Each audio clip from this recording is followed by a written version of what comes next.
What can 4 photos, nearly identical, teach you about managing your business's resources? Actually, a lot more than you might think. Hi, I'm David with MSD Consulting, and today I want to show you a little bit of a lesson that you can learn about how to manage your business's resources to maximize their value and help to make you a better manager of your business. Now, I'm targeting this mostly to small business owners and entrepreneurs, but I think that these same principles can also apply to just about anybody who's wanting to be able to maximize the resources that you have to get anywhere in life. So let's just jump right into it. So I held a little bit of a challenge on social media earlier this week, just out of curiosity. It's not necessarily a new challenge, but I'm framing it in a little bit of a different way. So I posted 4 photos right here of pretty much the same thing. It's just a few items that I found on my desk: a mouse, a USB thumb drive, and a pencil. And I put them all on a stool under a soft white light, and I took the same photo pretty much with 4 different cameras, as you can see up here. So one of them is a $50 webcam, another is a $250 smartphone, another is a $700 smartphone, and the last one is a $1,200 professional quality camera and lens setup. Now, in case you're wondering, I did downscale all of these photos to be the same pixel resolution, and I used the same autofocus settings on all of them, so just to see how smart the camera is. So it shouldn't be just the raw detail in the image that should give it away. It should be about how good the camera is at capturing detail and lighting and color and things like that. And so I posted this and let people try to figure out and match which camera took which photo. It's actually surprisingly difficult if you're not as familiar as some are with how different cameras work and with how differences in images indicate what kind of lens is being used to take the photo.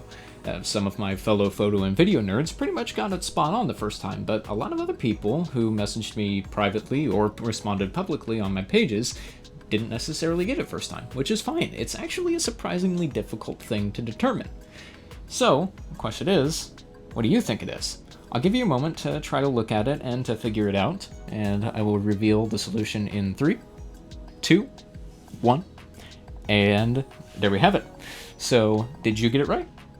So, as you can see, the A up here was taken with my Google Pixel, which is marketed as $700, and then B was just a $50 little cheap webcam with Logitech. C is the Canon camera that I use to take professional quality photos. It's the camera that you're looking at me through right now. And then D was a budget smartphone that I had lying around. So, now, I'm really tempted to go in and talk about all the different interesting image properties that are at play here, thanks to my nerdiness with photo and video, but how does this relate to business resource management, you're probably wondering. Bear with me. It actually has a lot more to do with it than you might think. Think of each of these cameras that took these photos as resources that your business needs. That could be professional services, equipment, raw materials, whatever you might need to purchase. There's quite a few options, each has their pros and cons, but it's actually really easy to make the wrong decision. So, a lot of small business owners that I know are very, very budget conscious, and that's part of what makes a good business owner, is that you have to be responsible with your money. Most of the small business owners and entrepreneurs that I know range from either very, very budget oriented to full-on tightwad, so the cheap option is often very, very appealing to that type of person. So if you look at the cheap option up here, that's photo B, the $50 webcam. It's $50. Hey, that's a lot less than a lot of the other options out here. It technically does the job. You can tell what the picture is of. But the thing is that even though you're not spending as much up front on the resource, it has a lot of other costs associated with it that you have to consider when you're making a purchase like this. So when you make a purchase that is something that's cheap like this, a lot of the time it's going to not be reliable, or it's going to break down, which means that you have to spend time and or money repairing it.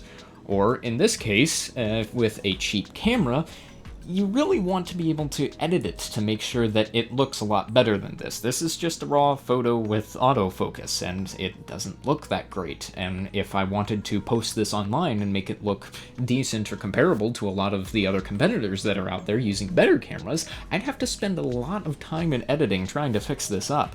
So that's costing me a lot of time that I could be spending doing other things that could earn me more money. So it's costing me time and money.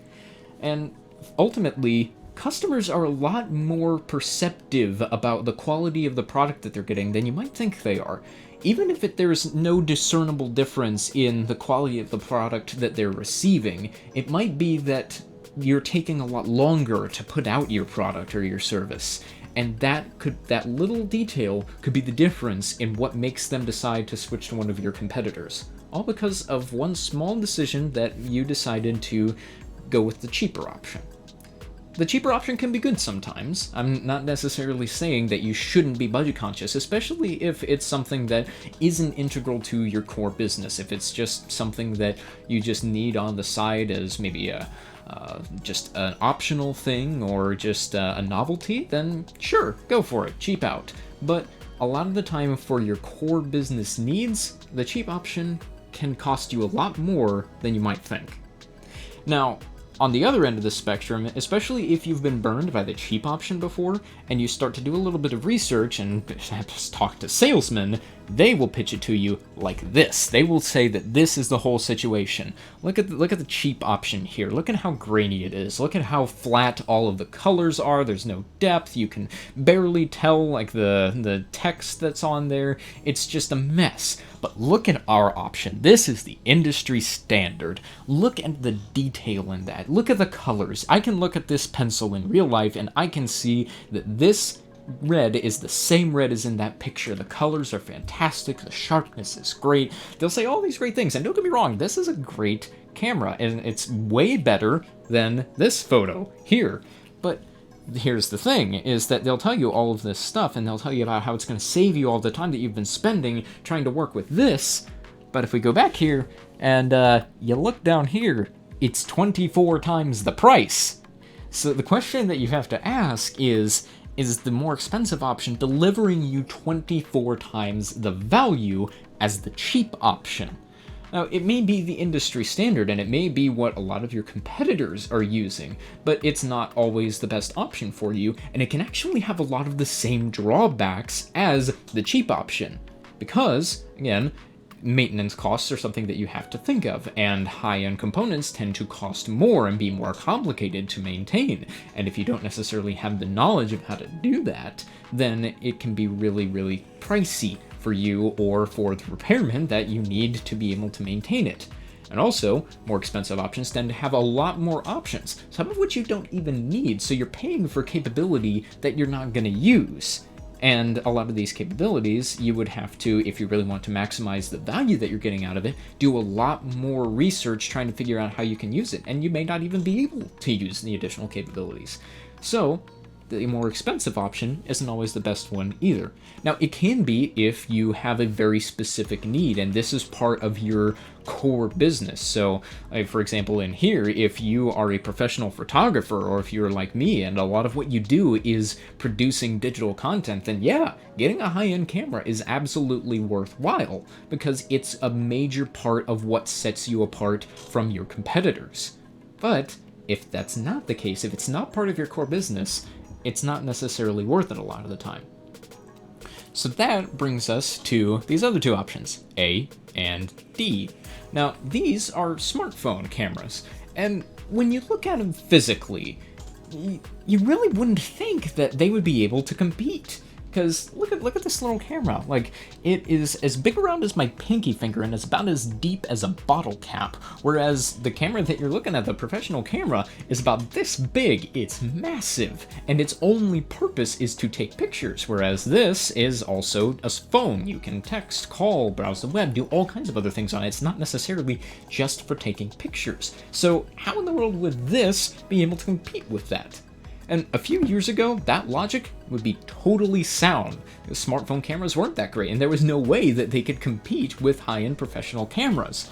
But the thing is that if you've been keeping up with the advances in camera technology, digital image processing has gotten to be really, really good. I mean, now that you look at the results of phone cameras, like, you can see that that photo is actually really good and is really close to the professional camera. And that one's not as good, but it's still really good. So the reason that you're able to see that is because you're able to do the research and see that options that the industry doesn't always necessarily use could be the best value for you. Because a lot of the time, options that are going to be the most effective can fly right under your radar because you're not necessarily looking for them. Do your research and figure out what sort of advances are happening in the equipment that you're looking to purchase and the resources that you're looking to buy. Sometimes you can find them right in your pocket. Now, there's one more factor that brings all of this together, and that is how you set up your resources to succeed. It's the whole reason that this whole challenge can even be a challenge. Notice at the beginning, I said that I had set each of these items up directly under a soft white light. That's important because that is the ideal position to take a photo like this. The reason that I need to do that is because I have a little bit of knowledge about photography and best practices on how to do that. I'm not necessarily a professional photographer, but I've done enough research to know that that's going to be way better than just putting them on a desk where there's a lot of harsh, say, sunlight or a lot of shadows that are going to be conflicting with the image.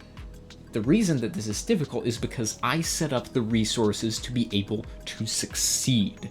And that is a major key for helping you to succeed with your business's resources, is that you can't necessarily always just buy the option that has the best value for you, or even the most expensive or industry standard option, and then just expect it to work and be able to move on with your day. You have to be willing to put in a little bit of time to maximize what you get out of your resources.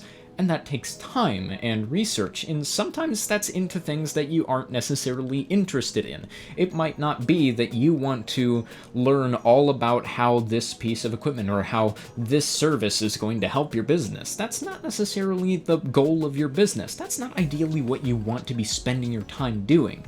But the little bit of time that I have spent researching photography and learning about how to set up photos has saved me a lot of time in editing or having to correct photos or things like that. So spending a little bit of time learning and gaining expertise can save you a lot of time in the long run.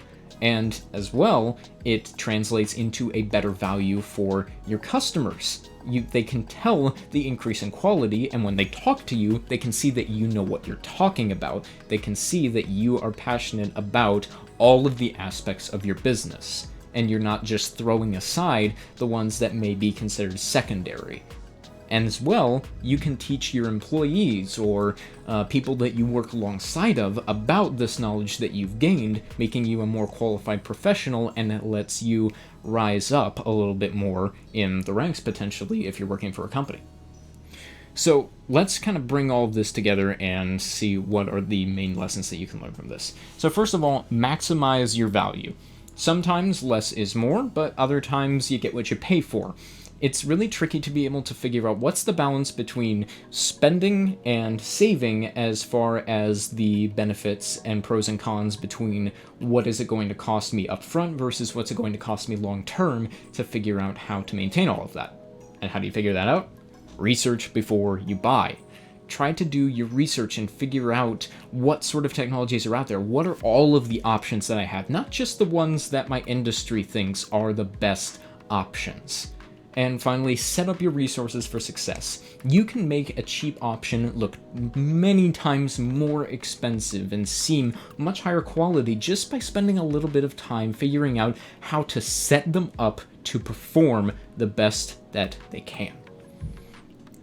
So, I hope that you enjoyed this and maybe you learned something a little bit new, or learned to think of your resources a little bit differently. But now I want to hear from you. What are some lessons that you've learned about resource management over your lifetime, over your experience in your work, that have been valuable to you?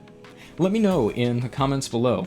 Again, thank you so much for watching all the way through. I hope you enjoyed, and I will be coming up with more content very soon.